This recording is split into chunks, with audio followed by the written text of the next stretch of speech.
Muy buenas noches a todos. ¿Cómo están? Estamos en el taller Yo Escribo en Casa. Mi nombre es Carlos Pablo Cosiolo, soy profesor en Lengua y Literatura y te voy a brindar herramientas para que vos puedas mejorar tu escritura, ¿sí? Vamos a trabajar fundamentalmente con un manual de redacción de mi autoría. Se llama Manual de Redacción, una visión de la técnica. Es una forma muy didáctica para que vos puedas manejar mejor estrategias de escritura, ¿sí? El costo del manual es de 1.000 pesos y eso sostiene este taller, ¿sí? Debido a que las clases son de orden gratuito. Lo único que estamos exigiendo por el momento, lo único que estoy, primera persona, exigiendo en este momento, pidiendo, es la colaboración con la adquisición del manual, que además va a ser referente, va a ser constructor y va a ser programático para estos encuentros de clase, ¿sí? La clase de hoy va a estar centrada en Alejandra Pizarnik, ¿sí? Y yo iré mencionando sus estrategias de escritura en referencia al manual de redacción, ¿sí? Lo que cubre también la cuota del libro, o sea, la venta del libro, el manual de redacción, es un mes de asistencia en tus escritos vía correo electrónico, ¿sí? Yo te voy a corregir, te voy a ayudar a mejorar tus textos. Si vos después querés continuar, ¿sí? Ahí vemos un arancel que se ajuste a tu bolsillo en un momento tan particular como este. Tengo que decir, es necesario decir también que a raíz de cuestiones sueldos, saldos, no entiendo lo que me estás diciendo Silvio, Roberto, eh, debido a estas circunstancias particulares que estamos viviendo de la pandemia, nos hemos volcado los escritores en un espacio poco convencional, pero al mismo tiempo muy enriquecedor, controversial, pero sumamente acogedor a la hora de ponernos a darle orden a nuestros escritos, ponernos a trabajar sobre nuestros escritos, ponernos a crear y recrear nuestros escritos. La autora selecta hoy es Alejandra Pizarnik, una grande de las autoras argentinas, junto con Alfonsina y Gabriela Mistral. Creo que se merecen un aplauso nacional, ¿sí? Vamos a ver un poco qué escribió, cómo escribió, cuáles eran las emociones que ella manifestó, cómo se compone su obra. Les cuento, yo acá tengo Alejandra Pizarnik, Prosa completa, un libro que adquirí hace muchísimo tiempo y que también me costó muy caro y que está todo marcado por todas partes. Y hoy me hago presente con ella en este momento, adelante de este libro que ella produjo hace muchísimos años atrás, ¿sí? La vida de Alejandra Pizarnik fue muy dura, muy rígida, muy compleja, muy complicada. Ella tenía un complejo de inferioridad terrible, se sentía muy fea, si bien no lo era. Siempre se sintió apocopada, vivió mucho tiempo en París, conoció a Julio Cortázar, del cual eran amigos, volvió, estuvo muchas veces encerrada en centros clínicos. Uno de sus textos se llama La Sala de Psicopatología, un texto profundísimo en donde ella logra una ruptura literaria increíble, ¿sí? Vamos a aclarar un poquito esto de las rupturas, porque hoy, si puedo, me da el tiempo, voy a hablar un poquito de las novelas de ruptura. Básicamente podemos hablar de novela clásica, ¿sí? De la novela de la narrativa clásica, en donde se relata una historia a nivel lineal. Y después hay otro tipo de narrativas, como la de Manuel Puig, que es la excelsa por naturaleza, pero después la de Rayuela en Cortázar, pero también de muchos otros autores que han hecho, Carlos Fuentes, se me ocurre también, como Agua para Chocolate. Son narrativas de ruptura. Si alguno leyó Como Agua para Chocolate, por ejemplo, se acuerda que empiezan con recetas de cocina y todo lo que le pasa a la mujer cuando está cocinando, ¿sí? Pero empiezan con recetas de cocina, con cómo hacer la comida y después aparece el trasfondo de la historia, ¿sí? Hay narrativas de ruptura. Nosotros vamos a ver muchísimo narrativas de ruptura. Y por qué no, Diarios de Adán y Eva, que también di una clase sobre eso, también es una narrativa de ruptura porque se está construyendo una narración, una novela, a partir de diarios. Y acá quiero decir, dato para escritores, ¿sí? Consejo para escritores. Recuerden que el manual de redacción tiene un montón de ejercicios prácticos que vamos a ir poniendo en escena en la medida que este taller transcurra. Me han preguntado, ¿cuánto dura este taller? Todo el año, ¿sí? Todo lo más que se pueda. Este taller no tiene límite, el límite se lo pone uno, el límite es la necesidad, ese es el límite, las ganas, el querer escribir. Ese es el límite, el querer leer, ese es el límite, el querer engancharse con la literatura, engancharse con la producción escrita, ese es el límite, o sea, no lo hay. Bien, la primera parte de las obras completas de Alejandra Pizarnik encontramos el capítulo 1 que se llama Relatos. Voy a leerles uno que es sumamente de ruptura. ¿Sí? Uno con el que me encontré recién, se llama titulado Madrid. Voces desde la nada a ti confluyen, en un bodegón de la calle del ángel, exaltación y lirismo, los ojos resplandeciendo en mi cara, ya no azules, no blancos, sí. Palabras desde la nada confluían a mi lengua. Yo contaba, ¿qué contaba? Le contaba, me le estaba contándome, mitad imagen, cálculo y palabra, para que dijera, para que me amara. Relatos, Madrid. Sí, fíjense, voces desde la nada a ti confluyen, en un bodegón de la calle del ángel, exaltación y lirismo, puesto entre comas, los ojos resplandeciendo en mi cara. Fíjense que uso poco cliché, que los ojos resplandezcan en mi cara. Hay una técnica de personificación constante en Alejandra. En Alejandra aparece mucho la técnica de personificación y cosificación. ¿Sí? Son dos ejercicios que ella va haciendo en su narrativa, en su escritura. Y después otro de los grandes recursos que ella maneja, si se quiere, por un espíritu atormentado. Ahí continúa la transmisión, se había cortado por un segundo.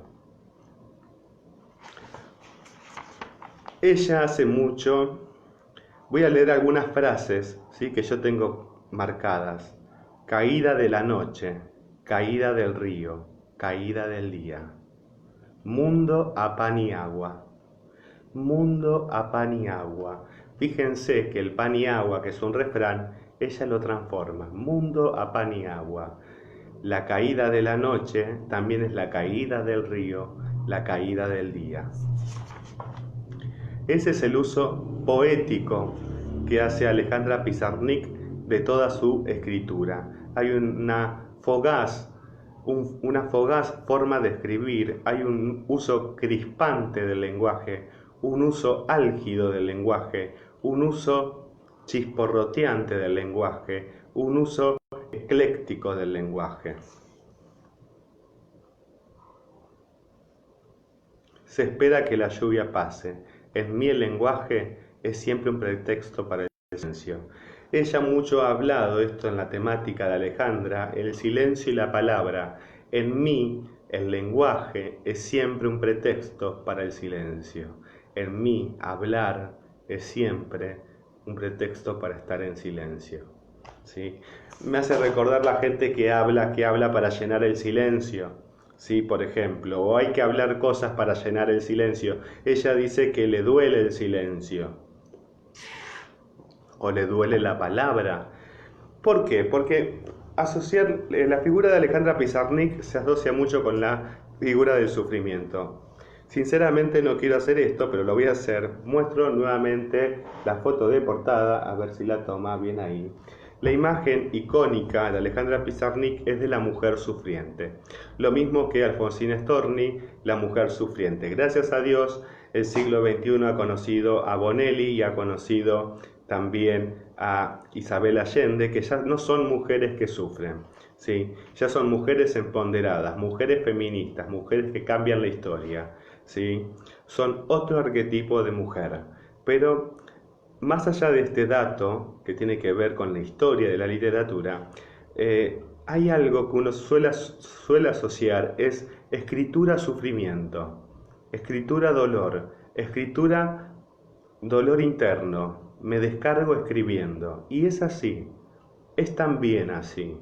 Se puede producir escritura, literatura de muchas maneras. Y una es desde el sufrimiento que después puede transformarse en arte. Como anécdota personal, yo estoy trabajando entre tantas cosas en mi propia biografía y ahora le estoy dando todo un saboreo literario para que se constituya como novela.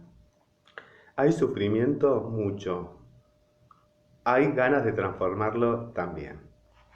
Diálogos, descripción, caer hasta tocar el fondo último, desolado. Desolado, fíjense qué adjetivo, desolado, compuesto por el prefijo des y la base solo, desolado. Voy a leerles una narrativa, siempre estamos hablando de prosa poética, próximo en el que ella se está manejando. Se llama Devoción. Debajo de un árbol, frente a la casa, veíase una mesa y sentados a ella, la muerte y la niña tomaban el té. Una muñeca estaba sentada entre ellas, indeciblemente hermosa, y la muerte y la niña la miraban más que al crepúsculo, a la vez que hablaban por encima de ella. Tomó un poco de vino, dijo la muerte. La niña dirigió una mirada a su alrededor sin ver otra cosa que té. No veo que haya vino, dijo. Es que no hay, contestó la muerte. ¿Y por qué me dijo usted que había? Dijo. Nunca dije que hubiera, sino que tomes, dijo la muerte. Pues entonces ha cometido usted una incorrección al ofrecérmelo, respondió la niña muy enojada. Soy huérfana. La muerte. Nadie se ocupó de darme una educación esmerada, se disculpó la muerte. La muñeca abrió los ojos. Fíjense, esta narración, la muerte, también es algo muy presente en la narrativa pizarniquiana, y vamos a aclarar acá que pobre Alejandra en la última internación que tuvo estuvo muy mal y ahí se enojó muchísimo y se suicidó. A tiempo y no. Si bien muchas veces el suicidio es como en Van Gogh, ¿sí? El suicidio parece darle a la literatura otro valor, ¿sí? El suicidio pareciera ser poético, porque transforma al literato o el artista en otra cosa que lo trasciende de la muerte. Igualmente, no todo suicida se transforma en un grande. Alejandra era una grande escritora, una grande productora de verbalidad, una grande productora de escritura, una felizmente productora de combinaciones nuevas literarias. A tiempo y no. Los títulos, una traición mística, Los muertos y la lluvia, un cuentito muy lindo. ¿Sí? Este es un cuento muy lindo. Los muertos y la lluvia que están ahí. Había un hombre que vivía junto a un cementerio y nadie preguntaba por qué. ¿Y por qué alguien habría de preguntar algo? Yo no vivo junto a un cementerio y nadie me pregunta por qué. Algo yace corrompido o enfermo entre el sí y el no. Hay mucha discursividad filosófica en medio o cuestionamiento o pregunta en medio de la narración. No es una narración lineal, ¿sí? Hay narraciones y preguntas y debates internos. Bueno, obviamente que hay intertextualidad con Alicia en el País de las Maravillas, ¿sí? Intertextualidad es un concepto que está en el manual. Todos aquellos que quieran adquirir el manual solo cuesta 1.000 pesos y es lo que sostiene estas clases virtuales y además cubre por un mes la corrección de trabajos escritos. Lo aclaro para los que recién se están sumando en la videoconferencia. En la videollamada, videoconferencia es otra cosa. Juego tabú, ejercicios sobre temas de infancia y de muerte. Leo apenas La muñeca negra. Este lo vamos a leer. retrato de voces, la muñeca negra. Flor de muerto, dijo la ensimismada entre lilas. Y es el silencio, el frío de la noche, lo negro. Sí, digo, pero enterado en la arena. ¿Quién entiende que me refiero al cuadro de Goya perro enterrado en la arena? Dije algo que comenzaba en flor, dijo la que entre lilas. Cada vez que contaba la historia de su muñeca negra, nevaba. Es ella, dijo cayendo el hada, murió. Fíjense que acá encontramos una narrativa disruptiva, completamente fuera, ¿sí?, de una lógica, ¿sí? Esto también es posible en la narrativa, jugar con las ilógicas, con las ilogias, si se quiere decirlo de una forma más poética. Jugar con las ilogias, no toda narrativa es lógica.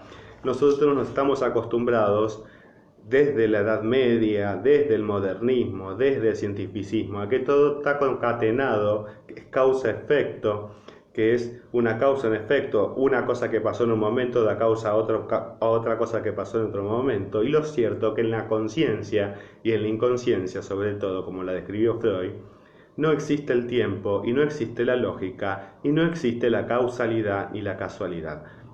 ¿Sí? Eso quería decir, simplemente. Con lo cual, cuando hablamos de narrativas, pensemos por ejemplo en Joyce, en el Ulises de James Joyce. Ahí encontramos una gran narrativa que sería como el Ulises, ¿sí?, el protagonista principal, en donde hay todo un discurrir, que es el discurrir de la conciencia. Imaginen esto, que es un ejemplo que yo había pensado, pero que también una vez una alumna me manifestó. Profe, ¿sabe qué? Me dijo.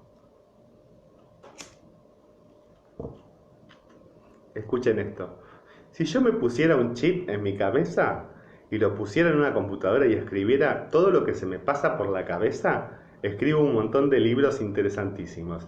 Y yo creo que sí. Si tuviésemos esa potestad, ya no existiría el productor de libros. Ya serían los libros completamente fáciles de hacer y no tendríamos que ni siquiera estudiar y empezar a tipear en una computadora. Bien, después Alejandra desarrolla textos de humor, ¿sí? Lo obsceno aparece constantemente, ¿sí? La cita biográfica, la cita de autor, la cita de autoridad, perdón, que está especificada en el manual, pero está puesto en tono paródico, ¿sí? Yo abordo en el manual qué es la parodia y cómo se hace una parodia. Acá hay como dedicaciones. Índice ingenuo. La pequeña marioneta verde, dedicado a Lichtenberg. En Alabama, en Heraclítoris, dedicado a Harpo Marx. Cada bruja con su brújula, a Kierkegaard. Helioglobo, a Alexis Piron Ashbe. El periplo de Pericles, a Papuasia, a Safo y a Bafo.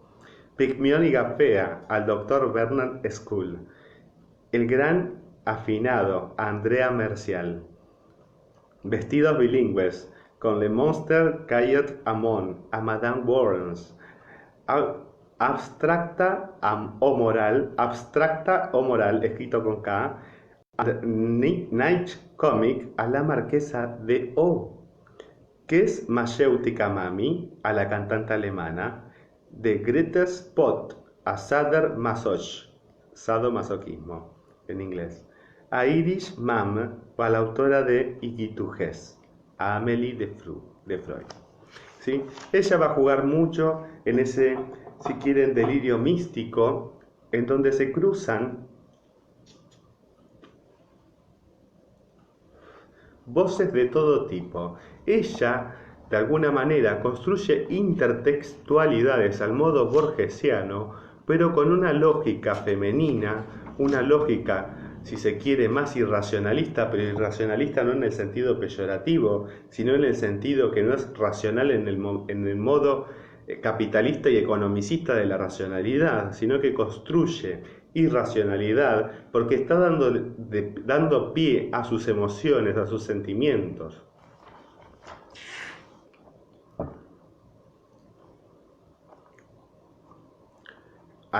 La pájara en el ojo ajeno se llama este título de un cuento humorístico, en la sección humor. La pájara en el ojo ajeno.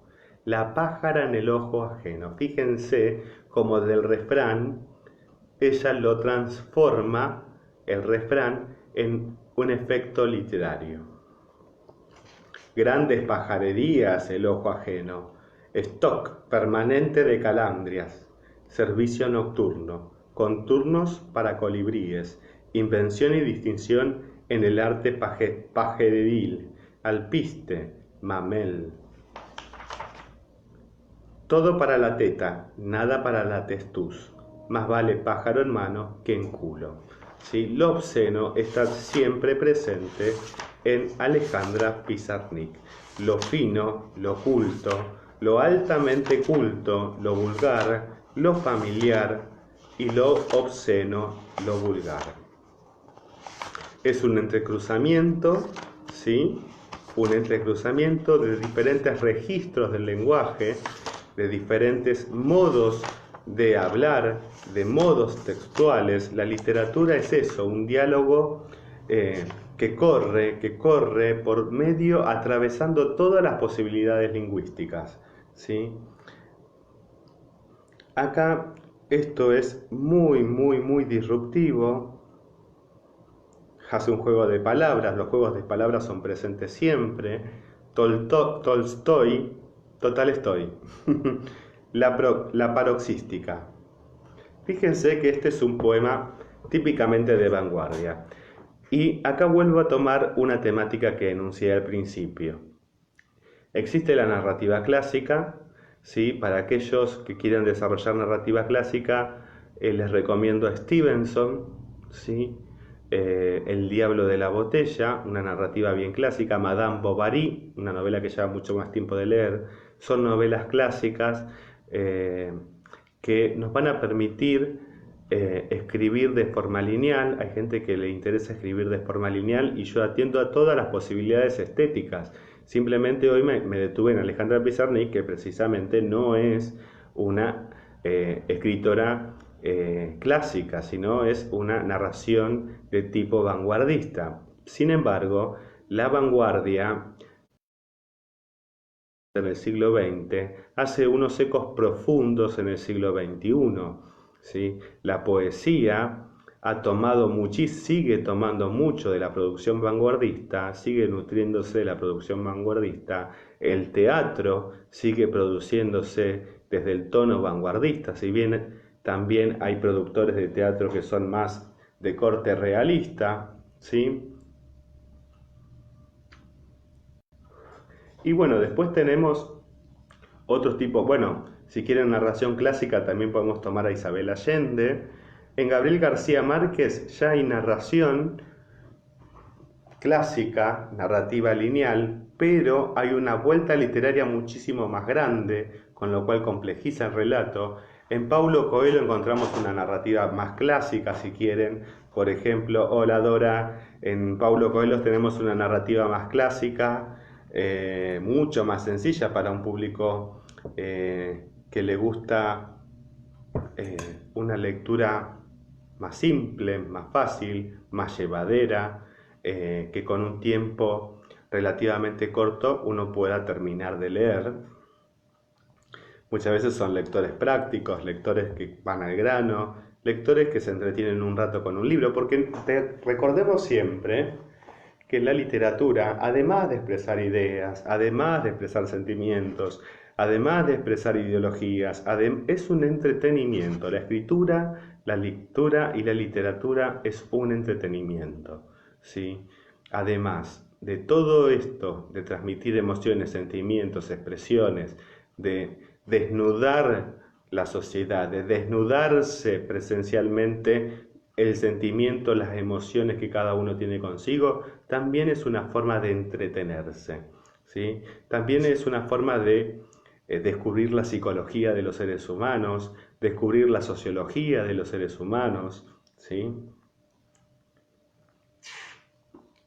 Voy a leer un texto, un poema, que es claramente vanguardista. Dora, me encantó tu texto, ¿sí? Aplicaste algunas técnicas vanguardistas que me encantaron. El tema es que las tengo que escribir de alguna manera para poder leérselo al público, pero prometo hacerlo en otro encuentro, porque me encantó lo que produjiste. Escribiste sobre la luna, la letra D, la F, los amantes, o sea, un tema como el amor, que es un tema tan cliché, hay que tener muchas herramientas literarias, ¿sí? Como ese gíglico que desarrolla Cortázar en el poema Amatorio del capítulo 68 de Rayuela, ¿sí? Hay que tener muchas herramientas para poder hablar del amor sin caer en lugares comunes, ¿sí? Algo les voy a comentar, si me da el tiempo, escrito en el cuerpo de Janet Witterson. No sé si lo toma ahí. Witterson, escrito en el cuerpo, un texto muy difícil de conseguir. La venusana y la venusopla llaman a la postura 66, melónica a la postura nueva, chiflica a la postura 11, plis, a la postura A, alaja, a la postura I, alelí, a la frígida, a la helada, a la coñicorta, ranura de la ramera, a la abadesa, cerveza, a la cancerveza, cochocón, a la cantora, ufano pífano, a la piedra o diáfana, fama del bufidor, la bufidora, bufe el eunuco, silbe el cuco, encienda la hacienda, perfore el foro, forre el furor, despilfarrado, arras de la desdentada calavera paramera, cale la cala calavera, lige el lejano lejos, licúe el licor del delincuente, amarretee a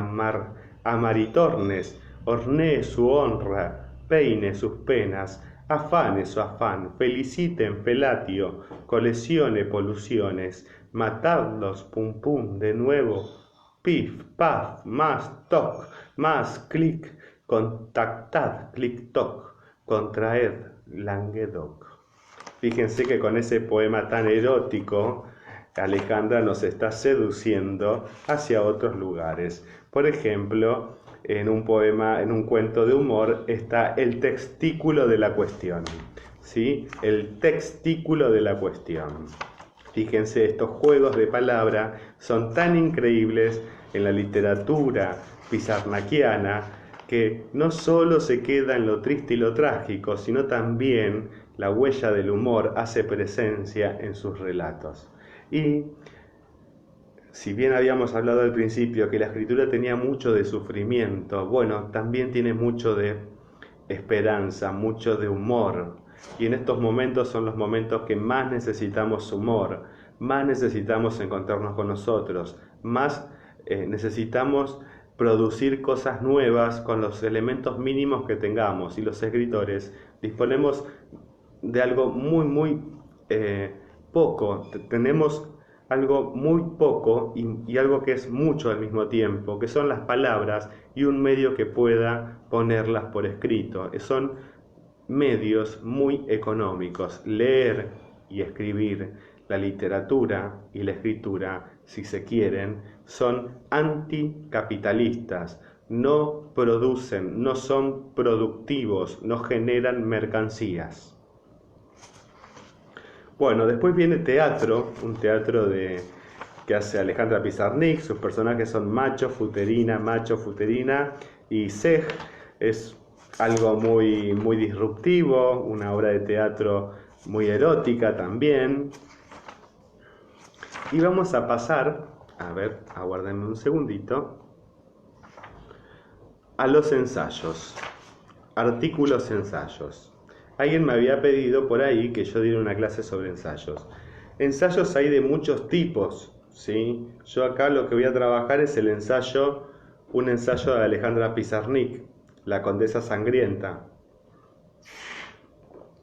que es un ensayo muy libre que se toma ella, ¿sí? Es un ensayo que está documentado, no es que no lo está, pero que ella le ha dado un toque muy literario a este trabajo. ¿Sí? Los que necesitan hacer ensayos académicos necesitan hacer otro tipo de transformaciones discursivas, ¿sí? Y dar cuenta de fuentes, de citas de autoridad, etc. Bueno, ha escrito muchos muchos ensayitos muy lindos sobre Cortázar, Sabios y Poetas, André Breton. Piensen que el ensayo, como formato textual, como género discursivo, es hablar sobre alguna idea. Atención, escritores, si quieren hablar sobre algún autor, si quieren hablar sobre alguna realidad, eso se llama ensayo. Para que se considere ensayo tiene que haber discursividad, discurrir, tiene que haber discurrir, mucho discurrir. Si es una idea de 2 párrafos, eso no es un ensayo. Un ensayo mínimo tiene que tener 4 páginas, como para que se den una idea. Cuando hay discurso en el sentido de que discurre algo, ¿sí? Fíjense que cuando hablamos de las palabras muchas veces usamos metáforas, ¿no? El texto, que es el tejido, la trama del texto, como si fuese otro tejido, ¿sí? Hablamos entonces de intertextualidad entre los tejidos y también hablamos, dije recién, que se me fue la palabra, ensayos. Uno puede tomar cualquier... Se me fue la idea, disculpen, uno puede tomar cualquier idea, pero para que haya un ensayo académico, para que haya un ensayo tiene que haber 4, 5, 6 páginas, ¿sí? Ahí se considera ensayo y puede ser sobre cualquier tema. Yo voy a elegir, para ir cerrando con Alejandra, disculpen, recién se me hizo un lapsus, con La Condesa Sangrienta. Muy interesante, miren, La Condesa Sangrienta es un ensayo sobre una condesa que existió, Madame Báthory, ¿sí?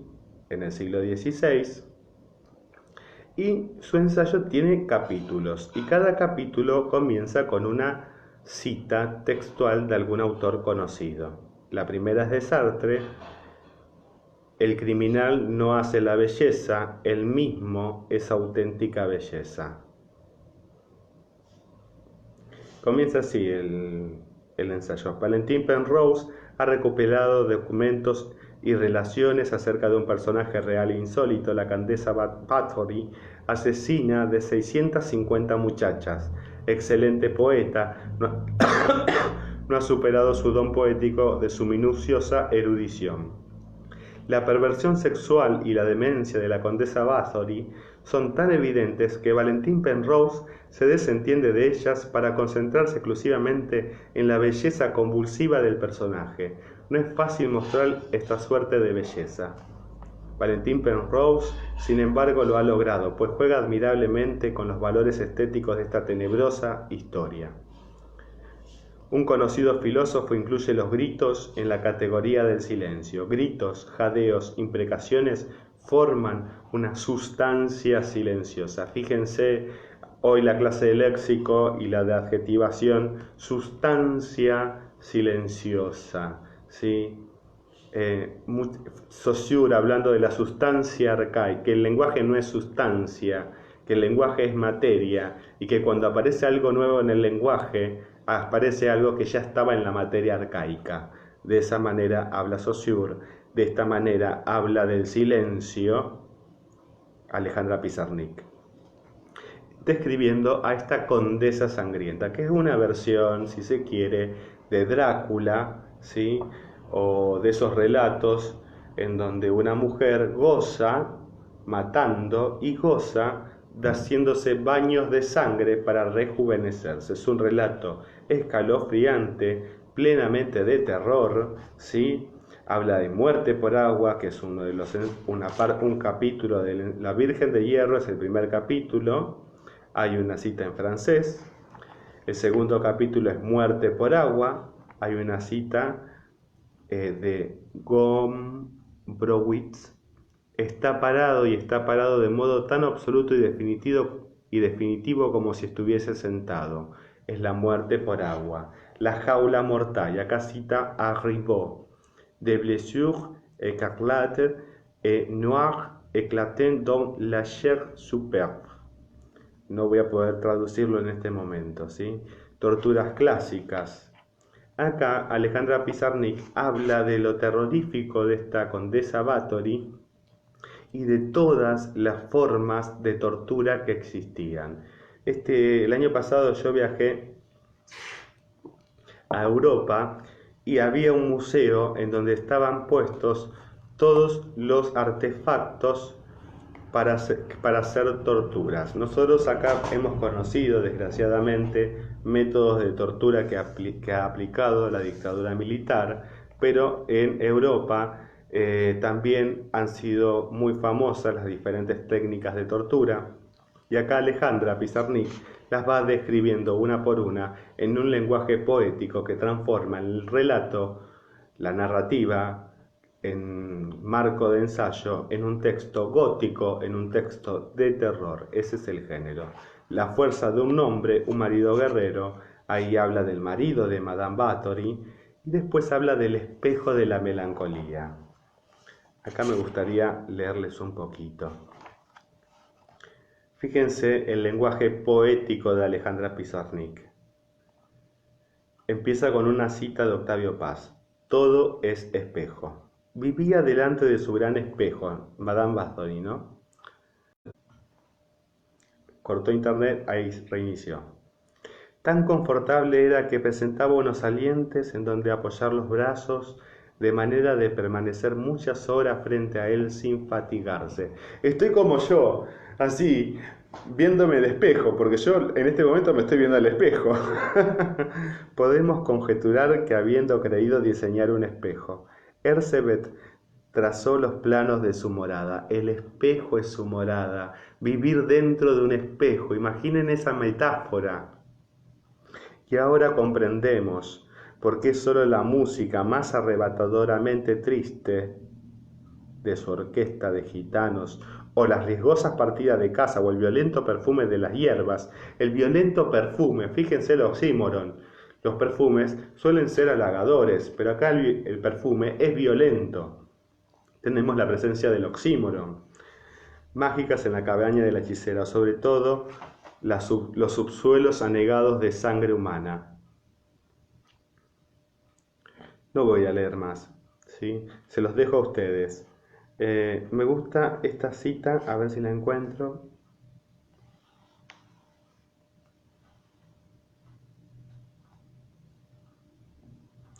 La cajita de música no es un medio de comparación gratuita. Ella compara la melancolía con una cajita de música, pero que funciona mal. Creo que la melancolía, y acá la melancolía creo que es el sentimiento de Alejandra. Sus textos tienen melancolía. Fíjense, hay una canción que se llama Melancolía. Melancolía. Qué palabra tan eufónica, melancolía. Creo que la melancolía es en suma un problema musical. Ya dijimos adelante que Alejandra todo el tiempo hablaba de palabras y silencios y ahora va a hablar de la música y dice que la melancolía es en suma un problema musical, una disonancia, un ritmo trastornado. Mientras afuera todo sucede con un ritmo vertiginoso de cascada, adentro hay una lentitud exhausta de gotas de agua cayendo de tanto en tanto. Mágico este relato. Después sigue el relato de la magia negra, cuando contrata a una bruja y empieza a hacerse los baños de sangre, el castillo de Chesh, y en un momento, cuando ya es denunciada y ya había matado 650 mujeres, es encerrada en su propio castillo y muerta en su propio castillo, y le iban alcanzando comida porque tenía privilegios de clase, porque se trataba de una condesa. Quiero avanzar entonces un poquito. Terminamos con Alejandra Pizarnik. ¿Alguna pregunta a los videntes o celuvidentes? Recapitulemos si quieren. Montones de recursos empleados, ¿sí? La salida del cliché, el uso del léxico, la adjetivación, la parodia, son todos además elementos que yo explico en mi manual. La parodia constante de los discursos oficiales, hay una parodia constante de los discursos oficialistas, esto que sería, en otras palabras, una rebeldía poética, una rebeldía del poeta ante el sistema. Pensemos en Mario Benedetti, O sea, hay una rebeldía en Eduardo Galeano, una rebeldía, el poeta se rebela contra el sistema y en el caso de Alejandra se rebela contra el texto oficial y por eso todas sus producciones textuales son producciones de ruptura. La reina loca suspiró. Me he acostado con mi madre. Fíjense que Alejandra no tiene empacho tampoco de declarar, de denunciar situaciones de abuso, situaciones de incesto. No tiene ningún problema en la lengua para poder decir las cosas más fuertes y profundas que suceden realmente en la galería, en los espectros, en los lugares más profundos y más oscuros de los seres humanos. Voy a presentar ahora, terminada Alejandra Pizarnik, el oxímoron, por supuesto, que hace gala en su narrativa y ese lenguaje ultra poético, esa ruptura constante que hace en la forma de escribir, pero para tener en cuenta lo que es la ruptura tenemos que leer novelas de ruptura y tenemos que practicar rupturas, ¿sí? Bien, les cuento rápidamente, hago una breve reseña sobre Escrito en el cuerpo de Winterson, ¿sí? Es una novela que corresponde, si quieren, a la categoría LGTB, ¿sí? Es una mujer que relata historias con sus amantes mujeres, ¿sí? Ella se enamora de varias mujeres, ¿sí? En su narrativa cuenta, fíjense cómo arranca en un lenguaje muy poético. Las uvas se han marchitado en la parra, lo que debería estar hinchado y firme, resistir al tacto y rendirse en la boca, está esponjoso y lleno de ampollas. Este año nada del placer de hacer rodar uvas azules entre índice y pulgar, impregnándome la palma de almizcle. Incluso las avispas evitan el escaso goteo marrón, incluso las avispas este año. No siempre ha sido así. Bueno, ella va relatando, muchas veces en forma de diario, domingo tal cosa, agosto tal cosa. También hay una escena, por ejemplo, en un hotel, en donde ella escribe a modo, si esta es una novela de ruptura, como si fuese un guión cinematográfico. Lo muestro. Lo toma ahí. Esa forma de escribir corresponde a el guión cinematográfico. Si alguno quiere escribir guiones cinematográficos, me puede pedir una clase acerca de ello. Es básicamente lo mismo que la escritura de teatro, ¿sí? La diferencia es que en el teatro básicamente los espacios son los mismos y en el cine uno puede jugar mucho más con los espacios porque cambia la cámara de lugar y ya está. Dice interior tarde, un dormitorio, cortinas a medio correr, sábanas caídas. Bueno, mujer desnuda, lo que quiere decir y lo que va diciendo, ¿sí? Pero también en esta novela lo que nos encontramos es que en medio de la narración aparece un texto cinematográfico, ¿sí? Junio va marcando el tiempo, junio, punto, ¿sí? Así va marcando, antes mencionó otoño, ahora mencionó junio. Así va marcando el tiempo como si fuera un diario. También existe otro formato dentro del formato narrativa, novela, un microtexto. Los hechos de mi caso no son extraordinarios y enumera.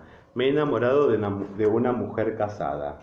Fíjense cómo ahí toma el modelo, ¿sí? Como un modelo destructivo, ¿sí? O decálogo. 1. Me he enamorado de una mujer casada. 2. Ella se ha enamorado de mí. 3. Tengo un compromiso con otra persona. 4. ¿Cómo voy a saber si Luis es lo que debo hacer o lo que debo evitar? Luis.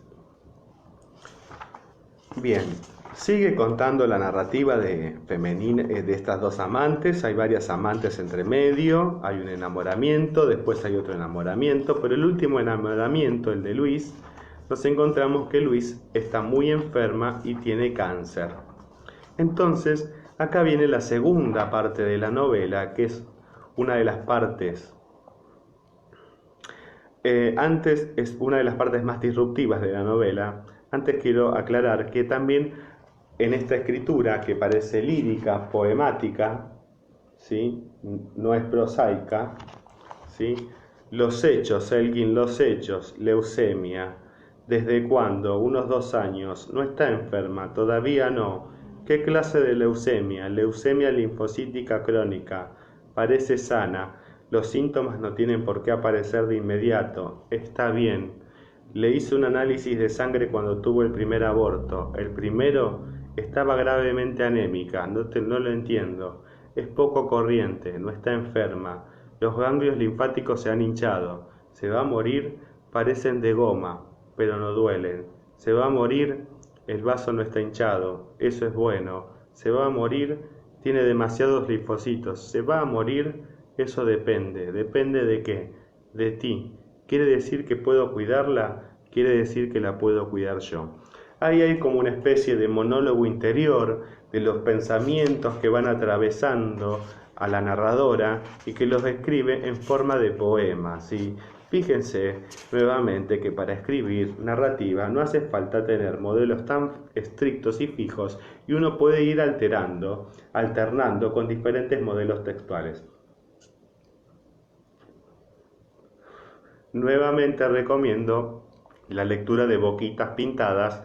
Es una lectura que puede llevar cierto tiempo de leer, pero que nos va a permitir ver o Rayuela de Cortázar, cualquiera de esos dos textos, para que ustedes tengan mayores herramientas también para crear textos originales y producciones propias, estilísticamente buenas, ¿sí? Sin recurrir a narrativas tan clásicas. Hola Elizabeth, ¿cómo estás?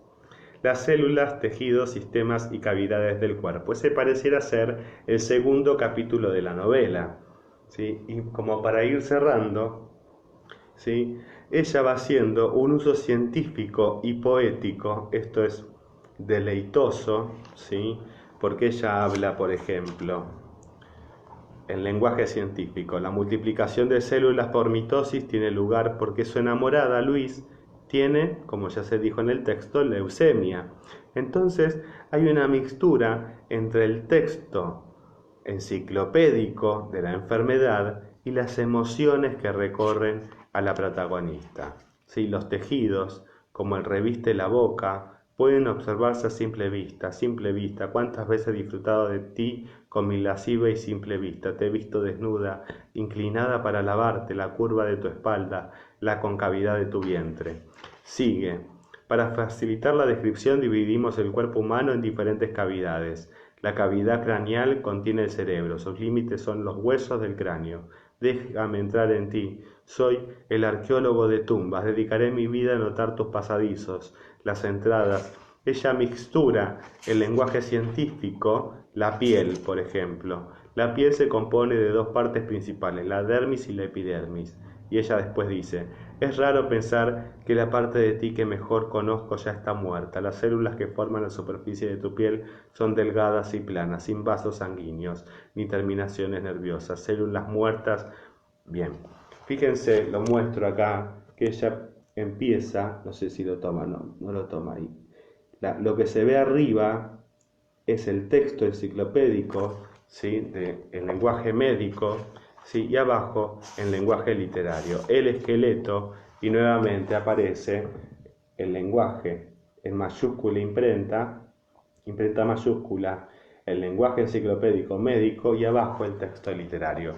Fíjense cómo hay rupturas en esta novela, ¿sí? Cómo se puede ir escribiendo hoy el oído y la oreja y hace una descripción enciclopédica, la nariz y hace una descripción enciclopédica y lo que significa para ella la nariz, el gusto y lo que significa para ella el gusto, el ojo, ¿sí? Y después el capítulo 3 arranca en marzo con un nuevo amor, ¿sí? Bueno, los dejo picando con el final, ¿sí? Un ejercicio que podemos hacer, que yo quiero hacer en realidad, porque se los voy a poner a ustedes, pero yo estoy escribiendo varias cosas de mi propia biografía y algo que tenemos todos guardados en algún lado de nuestras casas son viejas agendas, ¿sí? Bueno, a ver, démosles vuelta a esas agendas viejas, a ver qué hacíamos, qué sentíamos, qué pensábamos. Recordemos en una clase que yo di de Borges que analizábamos Ulrica, que la literatura tiene mucho de recuerdo y de imaginación y de fantasía. La literatura pareciera estar centrada en el pasado, que acontece en el presente, pero que se nutre con material del pasado. Bueno, yo me voy a poner a jugar un poco con eso. Bueno, gente, espero que les haya servido esta clase. Muchas gracias por estar ahí. Ya saben, me pueden contactar por Messenger, me pueden contactar por WhatsApp, pueden visitar mis blogs, mundooccidente.blogspot.com. Ahí yo publiqué mi última obra, está mi última obra completa, se llama Obras Cortas y está formada por 4 partes. ¿Sí? Se llama la primera Ellos, Yo y Super Yo, teatro jocoso.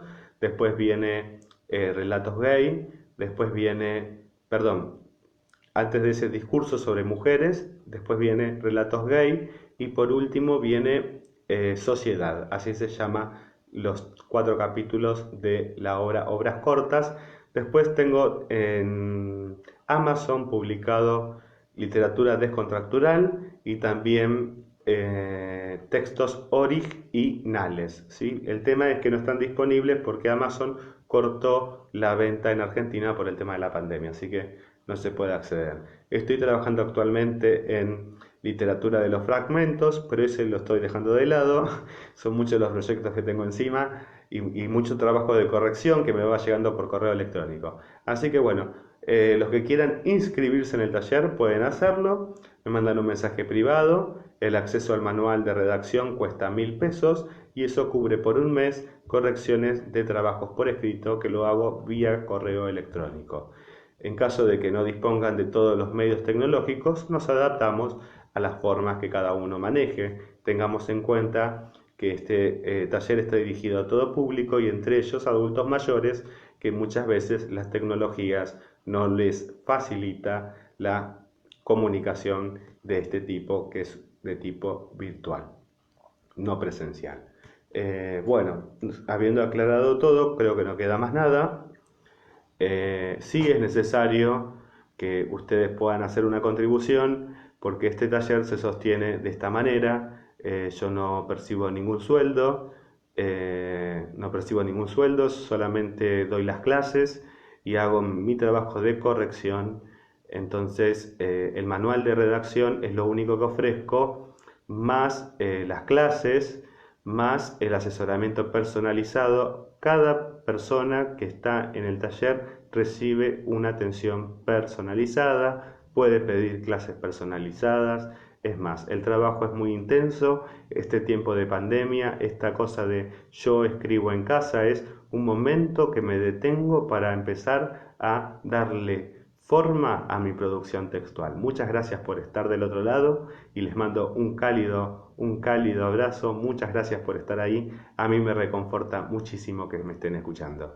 Muchas gracias y espero que esta clase les haya servido a todos. Y a los que no puedan colaborar también, porque esta es una forma de socializar el conocimiento. Hasta luego, hasta pronto.